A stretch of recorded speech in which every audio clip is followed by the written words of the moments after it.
அன்பானவர்களே, அன்பு வணக்கங்கள்.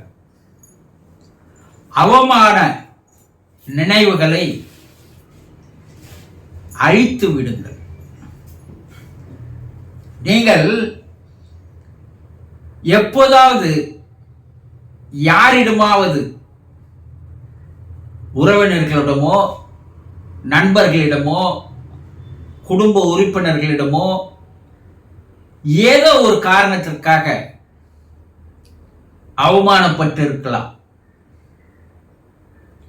அந்த அவமானம் உங்கள் மனதிலே ஒரு பெரிய காயத்தை உருவாக்கி இருக்கலாம். உடலில் படுகின்ற காயம் ஆறிடும், மனசுல படுகின்ற காயம் ஆறாது. அந்த அவமானம் நடந்த நிகழ்ச்சியை நினைவில் வைத்துக்கொண்டு அடிக்கடி அதை நீங்கள் நினைத்து பார்த்து வண்ணமாக இருப்பீர்கள். நம்ம மனம் இருக்குது, நல்ல நிகழ்வுகளை எல்லாம் நமக்கு எடுத்து வந்து காட்டி நம்மளை மகிழ்ச்சி அடைய செய்யாது. மனத்தினுடைய குணம் இயல்பு என்னன்னா, கசப்பான நினைவுகளை அதை எடுத்து வந்து காட்டி நம்மளை துன்புறுத்தி பார்ப்பதில் மனதிற்கு ஒரு சந்தோஷம் கிடைக்கிறது. அதனால மனமே நமக்கு முதல்ல ஒரு எதிரியா இருக்குது. இந்த அவமானம் என்பது எப்படி என்றால், ஒரு தேள் கொட்டிடுச்சு, உடம்புல விஷயம் ஏறிடுச்சு. அதே போல ஒரு பாம்பு கடிச்சுது, உடம்புல விஷயம் ஏறிடுச்சு. அதுக்கு சிகிச்சை எடுக்காது இருப்பீங்களா? அப்ப அந்த விஷத்தை முறியடிப்பதற்காக நாம் சிகிச்சை எடுத்துக்கொண்டால் தான் நம்மால் உயிர் வாழ முடியும், இல்லையா? அதே போலதான் இந்த அவமானம் என்ற ஒரு நிகழ்வானது உங்களுடைய மனதிலே ஒரு விஷத்தை கலந்து விடுகிறது. அதற்கு நீங்க முறியடிக்கின்ற வேலையை செய்ய வேண்டும். என்னன்னா, அந்த அவமானமான அந்த நிகழ்வுகளை அடியோடு அழித்து தூக்கி போட்டுடணும். இல்லைன்னா அந்த விஷம் சிறிது சிறிதாக உங்கள் மனதை அழிப்பதோடு சாகடிப்பதோடு உங்கள் உடலையும் சாகடித்து ஒரு கட்டத்தில் கடைசி நிலைக்கு உங்களை எடுத்து வந்து நிறுத்திடும். எப்போ பட்ட அவமானம், யாராலோ பட்ட அவமானம். நம்மை அவமானப்படுத்துபவர் யாரா இருப்பா? கொஞ்சம் சிந்திச்சு பாருங்க. ஒரு திமிர் பிடிச்சவனா இருப்பான், ஒரு ஈகோ இருக்கிறவனா இருப்பான், ஒரு பணக்காரனா இருப்பான், ஒரு பலசாலியா இருப்பான், நமக்கு மேலதிகாரியா இருப்பான். அது யாராக இருந்தாலும், நம்ம குடும்பத்தில் இருந்தாலும் திமிர் பிடிச்சவங்களா இருப்பாங்க. அதே நம்ம நண்பர்களாக இருப்பாங்க. அவர்களை நமக்கு பலவீனப்படுத்துவதை அவமானப்படுத்துவதில் அவர்களுக்கு ஒரு சந்தோஷம் கிடைக்கிறது. அதனால எந்த நேரம் எந்த கேப் கிடைக்கும்னு பார்த்து உடனே நம்மளை அவமானப்படுத்துவதற்காகவே வாழ்வதற்காக இருப்பது போல அவர்கள் நடந்து கொள்வார்கள். துஷ்டனை கண்டா ஒரு அடி தூர விலகு என்று சொல்வார்கள், இல்லையா?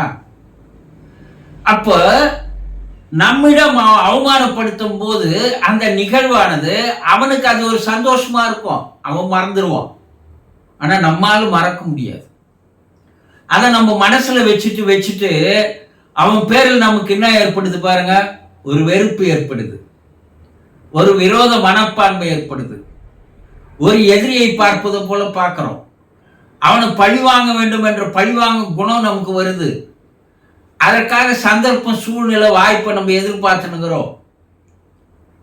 அவன் என்னவோ நல்லா இருக்கிறான், ஆனா நம்ம தான் சிறுக தவறான குணங்கள் நமக்குள்ளே வந்து நம்மை மேலும் மேலும் அழிக்க செய்கிறது. அடப்போப்பா, அவன் புத்தி அவ்வளவுதான். அவனை என்னைக்கா இருந்தாலும் ஆணவத்துல வாழறவன் என்னைக்கா இருந்தாலும் ஒரு நாளைக்கு அழிஞ்சு போயிடுவான். அவன் அவமானப்படுத்துறதுனால நான் ஒன்றும் பெரிய பாதிப்பு எனக்கு கிடையாது. நான் அது ஒரு விளையாட்டு நிகழ்ச்சியாக ஒதுக்கிட்டு போய்கினே இருப்பேன் என்று அவன் எதிரில் நீங்க அதை பத்தி கண்டுக்காதே போனீங்கன்னா அவன் எரிய ஆரம்பிப்பான். என்னடா இவனை அவமானப்படுத்தணும், அதை பத்தி நினைக்கவே மாட்டேன்றான் அப்படின்னு அவனுக்கு அவனே கொல்லி வைத்துகின்ற நிகழ்ச்சியை நாம் செய்யணுமே தவிர, அவன் அவமானப்படுத்திட்டான்றதுனால நாம் பலவீனமாக மாறிவிடக்கூடாது. அந்த பலவீனம் மன உறுதியை, மன வலிமையை குலைத்துவிடும். அது சிறுக சிறுக மனதை ஒரு நோயாளியாக, மனநோயாளியாக நம்ம மாற்றிடும். அது எந்த வயசுல நடந்ததா இருந்தாலும் பல பேர் என்ன பண்றீங்க, அதை அப்படியே சுமந்து கொண்டே வருகிறீர்கள். காலம் முழுதும், ஆயுள் முழுதும் அந்த அவமான நிகழ்ச்சியை உங்களுக்குள்ள அப்படியே வச்சுக்கின்னு அதை சுமையா தூக்கின்னு நீங்கள் சிறுக சிறுக உங்க மனதை புண்படுத்தி கொண்டு, மனதிற்கு நோய்களை வர வைத்துக் கொண்டு, தவறான குணங்களை உற்பத்தி செய்து கொண்டு உங்களை நீங்கள் அழித்து வருகிறீர்கள் என்பதை நினைவில் கொள்ளுங்கள். அந்த அவமானத்தையே நீங்க ஒரு சவாலா மாத்திக்கிட்டீங்கன்னா, அவன் தான் நம்ம அவமானப்படுத்தினா அவனை விட நம்ம பெரிய ஆளாக காட்டலாம். நம்மளே பல பேர் வணங்குபவர்களாக, போற்றுபவர்களாக, புகழுபவர்களாக நம்மை உயர்த்தி கொள்ளலாம் என்று அந்த அவமானத்தை நீங்கள் சரியான வழியில் மாற்றிக்கொண்டால் உங்களை நீங்கள் உயர்த்தி கொள்கிறீர்கள்.